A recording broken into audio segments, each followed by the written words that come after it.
Up, eren. Aya naon pak? Aya naon mana helmna? Iya helm. Itu si anu tukang. Hah? Sia macek aing jo, make helm bedegong sih teh. Pan geus bejaan ku aing tadi. Nah make teu ngawaro.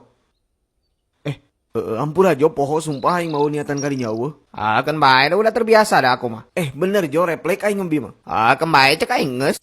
Si mah Jo sok itu jadi teungeunah we aing dihampura teu. Mau amal diampura mun siapa we emang? Burukan eta geura uruskeun. Bener teu, ulah ke pas balik nengeul aing beungeut. Bener tah kurak burukan lah lila. Tah, gitu atuh. Pak, dah ieu mah lain kesalahan babaturan abdi, emang udah takdirnya ini mah moal bisa disalahkeun. Ah, nya Pak. Da mun tidak ini mah da si Ajo ge pasti make helmnya, Jo bener tuh Jo. Ah, nya Pak. Lain nya atuh sih teh bantuan aing meyakinkan si Bapak Sirit. Ah, nya Pak tadi teh bade ngangelam da aya helm nama tapi da apa daya tangan teh sampai. Ya hukum tetap hukum, beda deui ari melanggar mah teu ningali kaayaan.